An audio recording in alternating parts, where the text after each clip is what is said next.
Ready చేస్తున్నాను అనగానే వాళ్ళ నుంచి కొన్ని క్వశ్చన్స్ నాకు చెప్తారు, ఇది అడగండి కొంచెం అని. అంటే ఇది కూడా యాంటీ అవుతుందేమో మిమ్మల్ని అడిగితే. ఇప్పుడు ఒక ఆవిడ మిమ్మల్ని అడగమన్నారు, మీకు కూడా వారు సుపరిచితులే, ఇప్పుడు పేరు అప్రస్తుతం అయినప్పటికీ ఒక చిన్నది చెప్తాను. ఏంటంటే వాళ్ళ అమ్మాయి పుట్టినరోజుకి వాళ్ళ ఫ్రెండ్స్ ఇంటికి వచ్చారట. వస్తే వాళ్ళు వేసుకున్న డ్రెస్సు మోకాళ్ళ పైకి ఉంది, అమ్మాయిలే మోకాళ్ళ పైకి ఉంది. మోకాళ్ళు బయట ఉంటే ఏమ్మా ఎలా వచ్చావు, ఇలా ఇంత జుట్టు విరబోసుకుని ఇంత షార్ట్ లెంత్ డ్రెస్లో నువ్వు ఆటోలో వచ్చావు, గాలి వస్తూ ఉంటుంది ఎదురుగా, ఎంత ఇన్కన్వీనియంట్ అయి ఉంటావు, పొరపాటున ఫోనే కింద పడిపోతుంది, నీ బ్యాగే కింద పడిపోతుంది, ఎలా తీస్తావు 10 మందిలో అని అడిగితే ఆ అమ్మాయి ఏడుస్తూ వాళ్ళ పేరెంట్కి ఫోన్ చేసింట.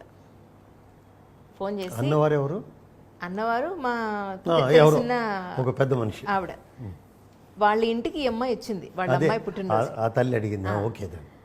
ఈ అమ్మాయి వాళ్ళ తల్లిదండ్రులకు ఫోన్ చేస్తే ఆవిడ లైన్లోకి వచ్చి, మా అమ్మాయి, మా డబ్బు, మా స్టేటస్, మా ఇష్టం, నువ్వెవరు మా అమ్మాయిని పాయింట్అవుట్ చేయడానికి, ఈ రోజు నుంచి నువ్వు వాళ్ళ ఇంటికి వెళ్ళొద్దని చాలా పెద్ద గొడవ పెట్టుకుని ఆ అమ్మాయి ఏడుపుట ఆ రోజు.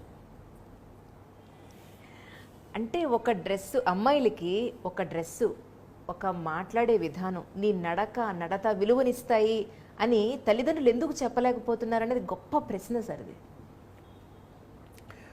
మంచి సమస్యను మీరు లేవనెత్తారు.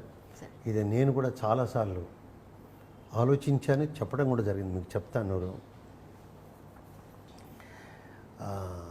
మహమ్మద్ అలీ బాక్సర్, మీకు తెలుసు కదా, షికాగోలో రెస్టారెంట్లో ఆ రోజు షో ఉందని వస్తాడు. షికాగో ఊళ్ళో తనకి 2 కూతుళ్ళు, వాళ్ళిద్దరూ చదువుకుంటుంటారు. తండ్రి వచ్చాడు, హోటల్లో ఉన్నాడు కదా అని వాళ్ళిద్దరు తండ్రిని చూడడానికి వస్తారు.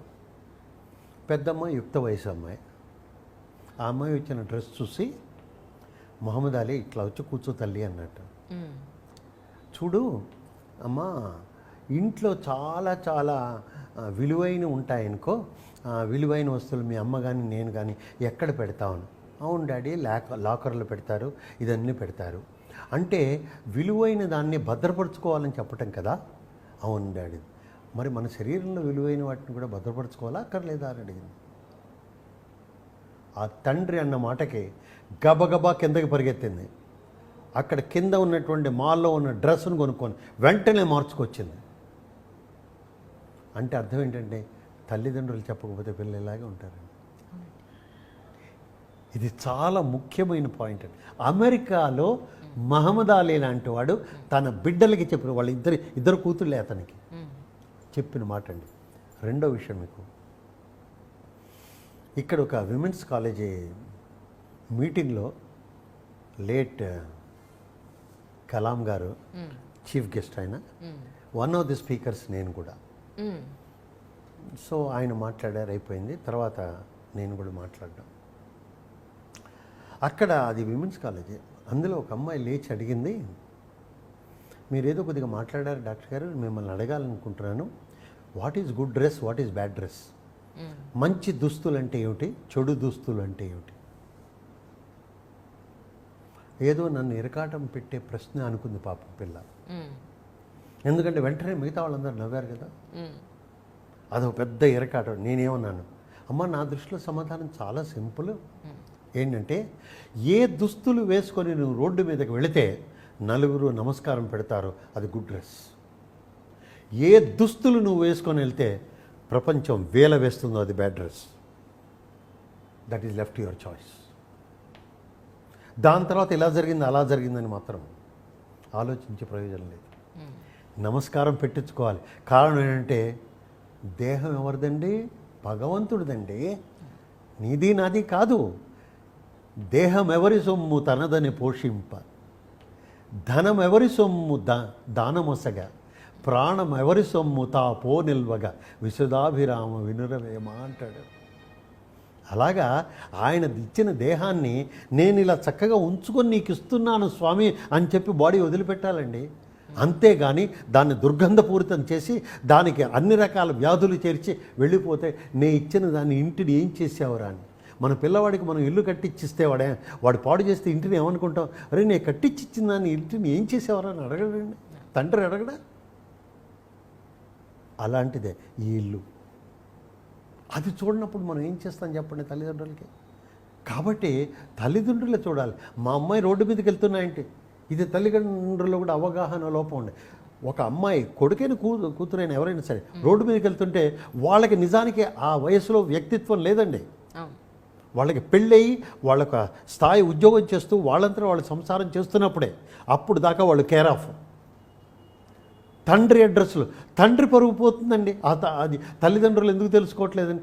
ఏమండి మీ అమ్మాయిని పెంచే పద్ధతి ఇదే. ఈనాటికి మీరు చూశారు లేదు, మనకి సాంప్రదాయ కుటుంబంలో ఓ మాట అంటారండి.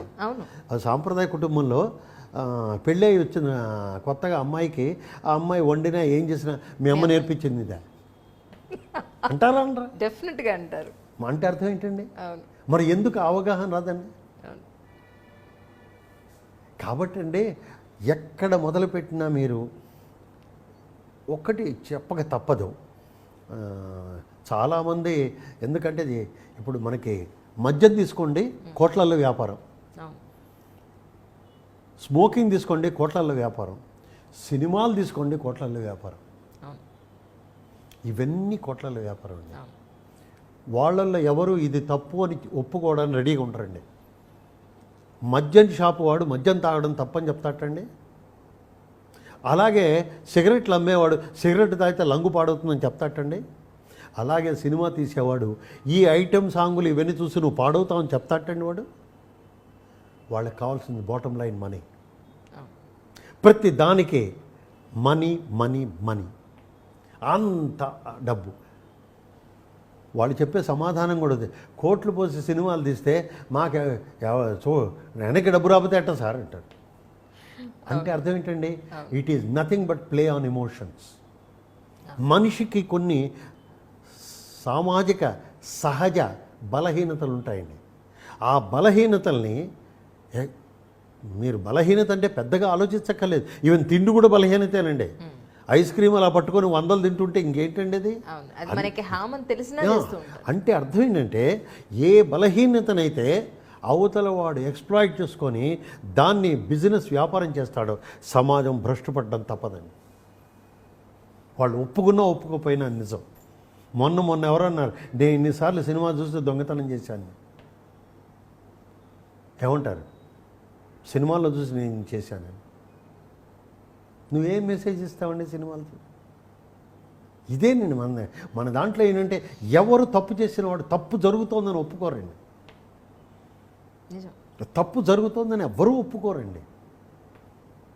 అందుకనే మీరు ఒక విధంగా నన్ను మరోలా ఆలోచిస్తానేమో చెప్పను కానండి, నేను ఒక్కటే అంటానండి.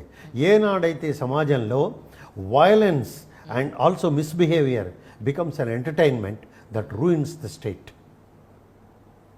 ఇది ఎందుకంటున్నానంటే చూడండి, ఇదంతా సినిమాలు వ్యాపారం, క్లబ్బులు వ్యాపారం, బార్స్ వ్యాపారం. ఏనాడైతే ఇవన్నీ వ్యాపారం అయితే పేరుకి ఏంటండి ఇవన్నీ? అవి వనరులటండి. ఎలా అవుతాయండి వనరులు? నువ్వు ఎవరే గనక తాగి లివరో అని చెడగొట్టుకుంటే వాడికి నేను 2 రూపాయల కిలో బియ్యం ఇస్తానంటే ప్రయోజనం ఏంటండి? వాడు తినగలిగితే కదా. వాడికి ఎందుకు ఆ బియ్యం? వాడికి ఆల్రెడీ లివర్ పాడైంది. ఒక విధమైనటువంటిదండి మానసిక ప్రవృత్తి సమాజ శ్రేయస్సు లేదండి. అంత ఆర్థికం ఆర్థికం ఆర్థికం, ఎకనామిక్, అంత ఎకానమీ.